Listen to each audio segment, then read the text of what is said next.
What's up, everybody, and welcome to another episode of the JuiceBox presented by Lock City. Trey here with you again today, ready to break down the MLB. I hope you guys are having a great start to the week.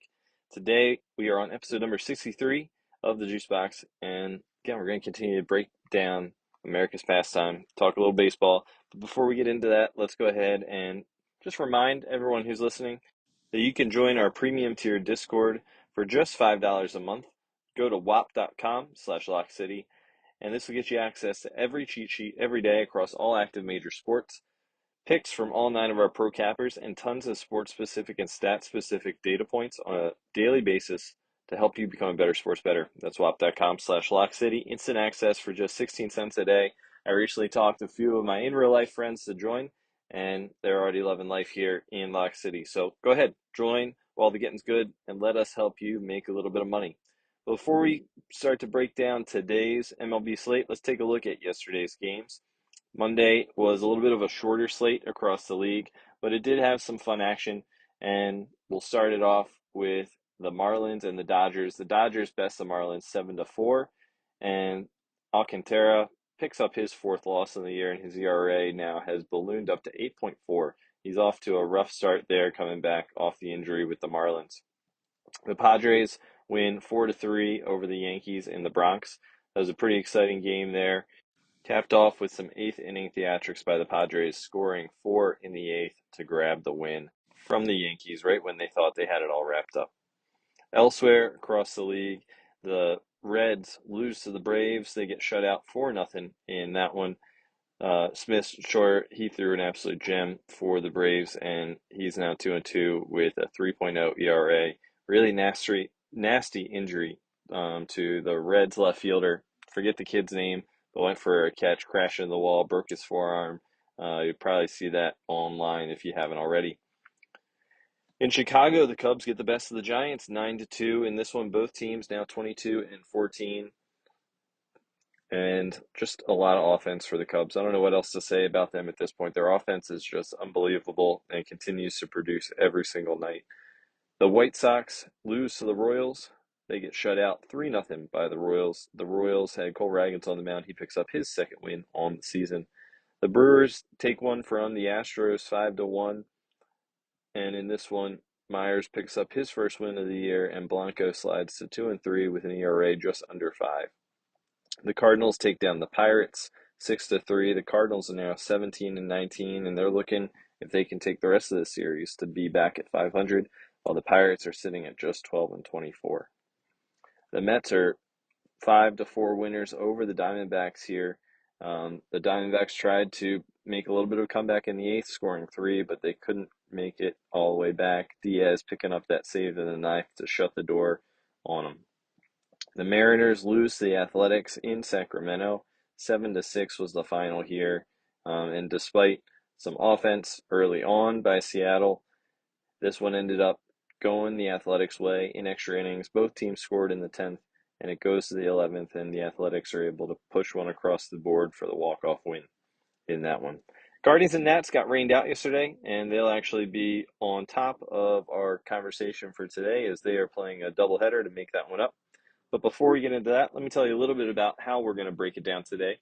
I like to use one of my favorite resources, Daily Sheets. Daily Sheets is a comprehensive research tool that breaks down every game, every day in MLB and other major sports such as the NFL, NBA, professional volleyball, soccer. We are adding and expanding things there every single day. When you go to sheet.today/MLB, you can see exactly what I'm looking at here, which gives you a breakdown of the game from player prop projections, current streaks, matchup history, everything that you might need in order to find that edge while you're making your bets, putting together your SGPs, you name it, we have it there for you. So again, you check that out. It's Daily Sheets, and the website to look at the MLB slate is sheet.today/MLB. Go ahead and check that out, and feel free to reach out to them. Let them know what you think. I'm one of the kind of co-founders of that with my man Brian here in Lock City, and we're looking forward to continuing to build a product that's not just useful to us, but useful to y'all. We want this to be something that can be really beneficial for lots of people. All right, so let's go ahead and get into this MLB slate. First up, afternoon game, game 1 of the doubleheader here. The Guardians are at the Nationals. This is a 3:35 start. The Guardians are minus 122 favorites in game one, and the total in this game is set at 9. There is some rain in the area, but it looks like a lot of it may have moved through this early afternoon and is setting up some hot and humid weather here with a little bit of breeze in the air. Could be a good day for some fly balls in the Delmarva. Let's go ahead and take a look at the pitching matchup in this one. The Nationals have announced Jake Irvin going on the mound. And for the Guardians, Luis Ortiz will be on the hill in this one. Jake Irvin has only seen this Guardians lineup one time, and there's not a whole lot to talk about there. A couple guys have racked up a hit, and Carlos Santana went deep in his 1 of 5 at bats, but not a whole lot of matchup history there to look at. In terms of some current streaks, David Schneemann continues his hit streak and total base streak. He's up to 4 games. Stephen Kwan is on a 3-game hit and total base streak. CJ Abrams on the other side, 10-game hit streak. Alex Call, James Wood, Nathaniel Lowe also on some hit and total base streaks. Some good offense going on right now for this Nationals lineup.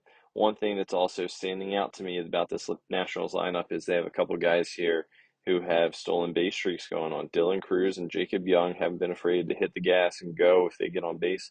So keep an eye out for them. They might be guys on the move trying to get that extra 90 feet on the ground. Up next, the Dodgers are at the Marlins. This is a 6:40 start in Miami. The Dodgers heavy favorites once again tonight, minus 278, and the total is set at 9.5. On the mound in this one, Tony Gonsolin for the Dodgers and Marlins Cal Quantrill. Both of these pitchers have faced the opposing team before. Tony Gonsolin's made one start versus this Marlins lineup, and he's only had a few guys who have really gotten to him good. Kyle Stowers is 3 for 3 with a homer off of him. That might be the name jumping off this list the most. On the other side, Quantrill's sitting at an 8.1 ERA with the Marlins so far this season. And almost everybody in this Dodgers lineup that has faced him has a positive history against him, hitting over 300 in most cases, and a few guys in the high 200s. Andy Pages, Max Muncy, Mookie Betts, and Teoscar Hernandez have all taken Quantrill deep in their pass as well, and those could be some guys that you might look at today to take him deep in this one. Mookie Betts has scored in his last 6 games, is on an absolute hot streak there, getting knocked in or knocking himself in one way or the other. On the other side, not a whole lot of hit streaks going on for this Marlins offense. Connor Norby's on a 2-game hit and total base streak. Nick Forte on a 3-game hit and total base streak. So we got some guys who are looking to get hot as this series gets moving through this week. Later in the night, Boston hosting the Rangers at Fenway Park.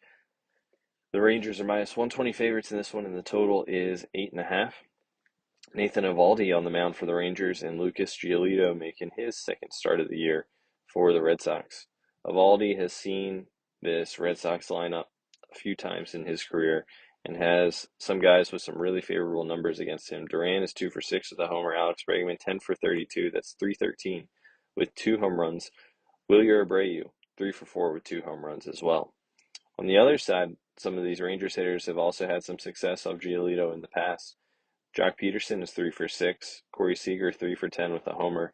Nothing to shake a stick at there.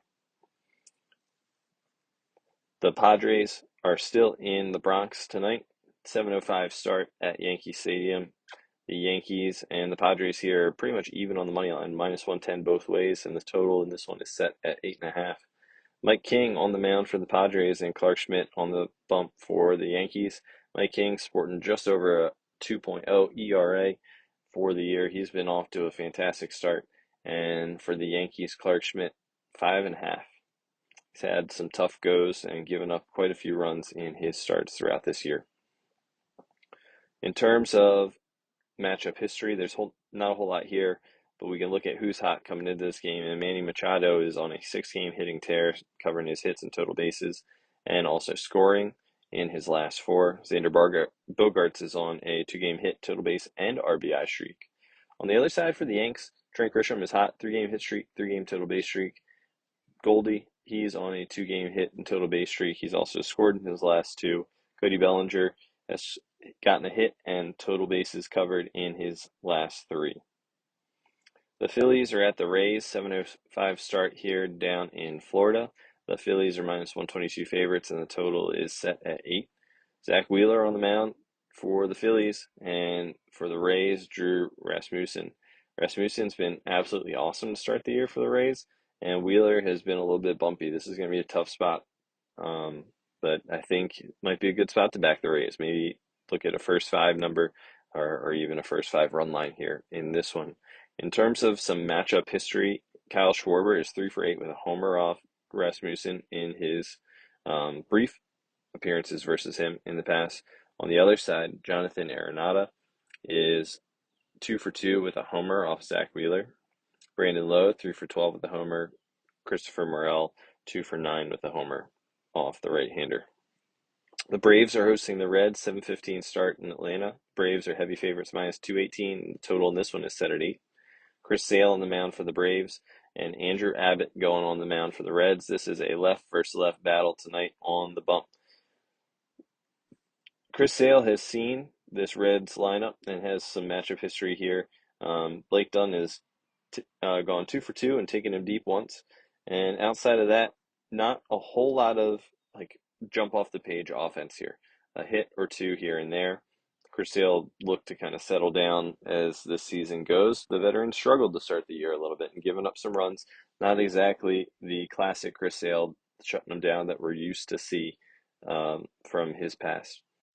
Current streaks for the Reds, Santiago Espinal is on a 6-game hit streak. Nobody else streaking heading into this one on that side of the card.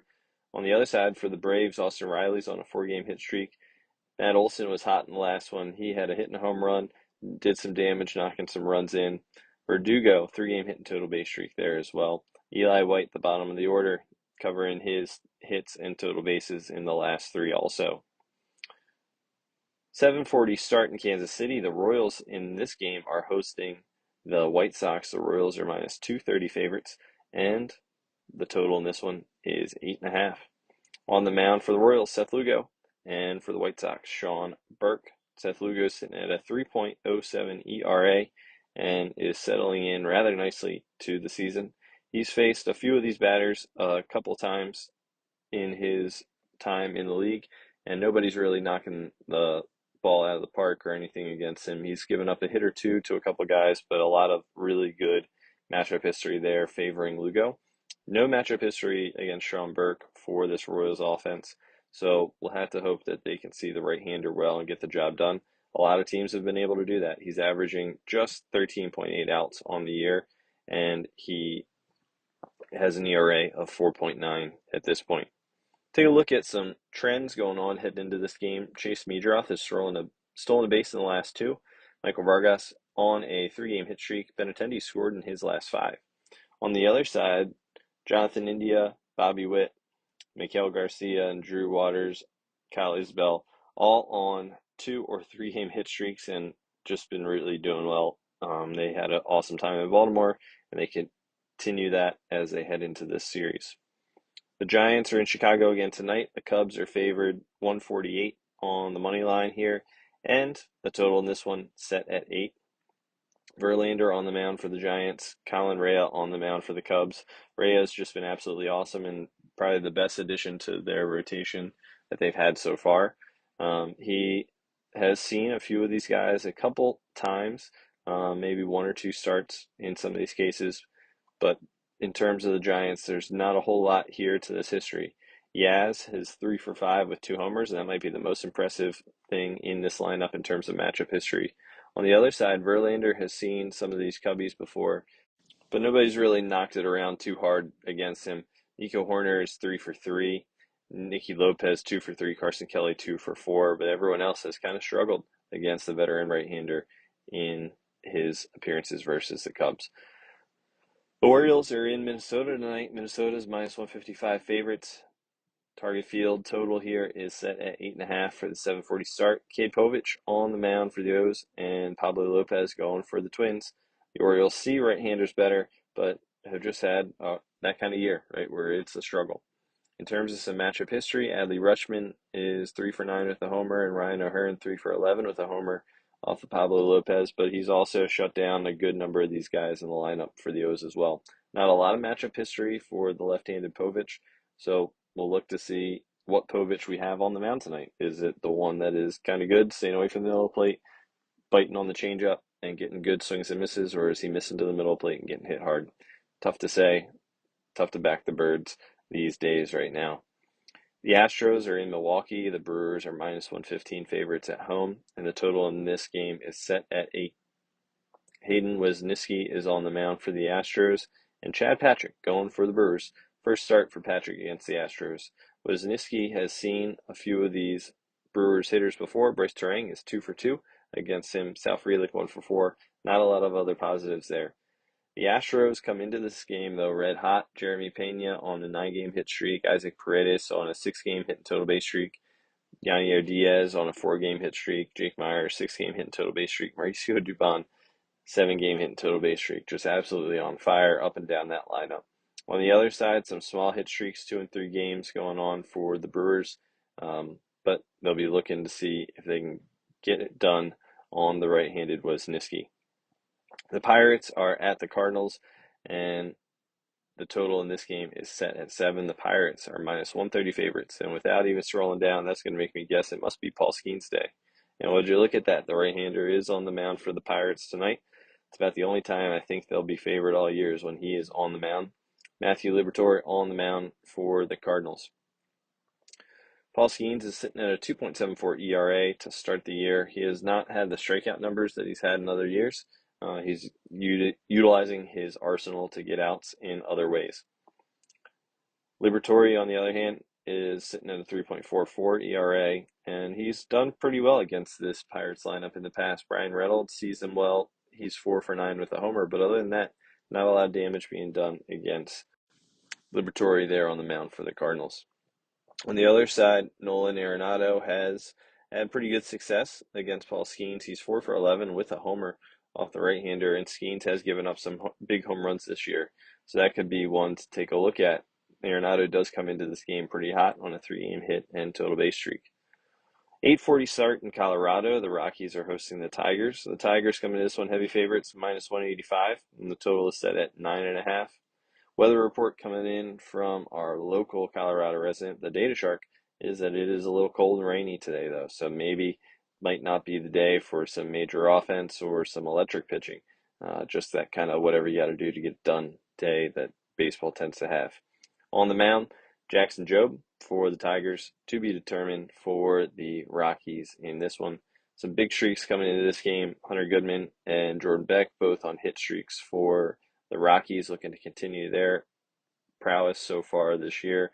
The one shining spot in that Rockies offense. On the other side, Torque is on a 2-game hit and 4-game run streak. Javier Baez on a 7-game hit streak. Trey Sweeney on a 5-game hit streak for the Tigers. Couple more games here on the card. We have Toronto in LA for a 9:40 game against the Angels. The money line here is split even, minus 110 both ways, and the total is set at 9.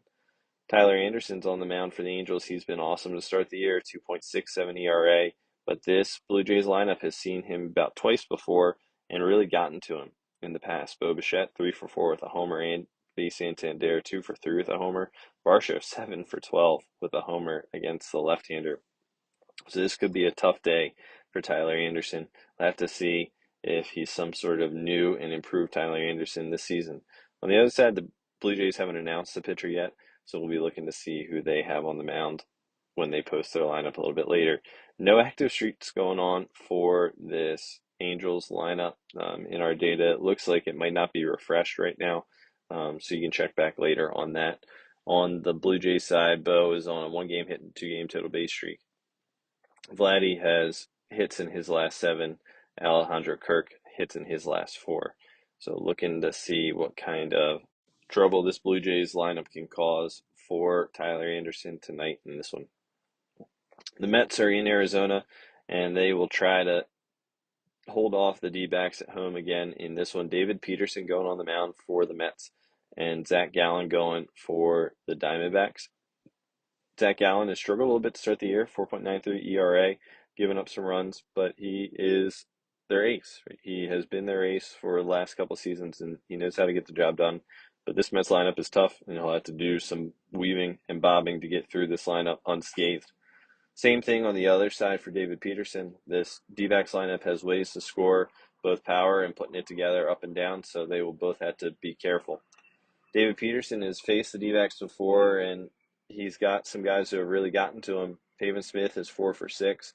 Randall Grichuk is 5 for 12 with a homer. Kettle Marte, 2 for 6 with a homer. Lourdes Gurriel has also taken him deep. On the other side, Zach Gallen has seen this Mets lineup. Juan Soto, only 208 against the right-hander, but he's taken him deep twice. Otherwise, not a lot of guys who are really hitting him too hard and consistently. A few guys that are hitting in the 200s, but nothing that's really jumping off the page like crazy there. Last game of the night is out on the West Coast, and it is in Sacramento. The A's hosting the Mariners again. Total in this one set at 9.5 again tonight. Kind of surprising. The Athletics are minus 125 favorites. Jeffrey Springs on the mound for the Athletics, and Emerson Hancock on the mound for the Mariners. Hancock's ERA continues to work a little bit lower from the mid 80s or whatever it was there after his first start. He's down to just a 6.62 ERA, but he has certainly struggled to start the year. Jeffrey Springs, on the other hand, has also given up quite a few hits and runs on his starts this year. He's sporting an ERA of almost 5. So this could be another spot to smash with the over in this game. You don't expect the ball to not be moving and grooving off the bat with these two on the mound. Brent Rooker has faced Hancock before. He's 1 for 2 with a homer. Same with Soderstrom. He's taken him deep in just his one appearance versus the right-hander earlier this season. All right, and that's it. That's our MLB slate for the day. And that brings us to the best part of the pod. We get to go ahead and try to make some money together and see what we can do for our JuiceBox Locks. We had a winner last night. We took this game here in Sacramento. We had the Mariners team total over 4.5 and the game total over 9. Both of those cash with pretty much ease in about the 7th inning there or so. And that was a nice plus 144 cash last night, bringing our total for the JuiceBox Locks to 19 and 18 overall. We are up 11.39 units, and that is for the $100 better, just over $1,100 that we are up on these podcast plays. All right, so here is your JuiceBox Lock for Tuesday. We're going to go ahead back to that game in LA, Blue Jays and Angels, and we're going to take the Blue Jays on the first 5 money line. Two-way, that's available minus 105. Pretty much everywhere. You can get that live right now. If you're feeling really, really daring, you could play the minus 1 or minus half and see if you can get it that way, or play the 3-way for a little bit more juice. But officially, we're going to go ahead and play Toronto with the first 5 money line, minus 105. All right, thanks for breaking down MLB with me today. Trey signing off from the JuiceBox Pod. Peace.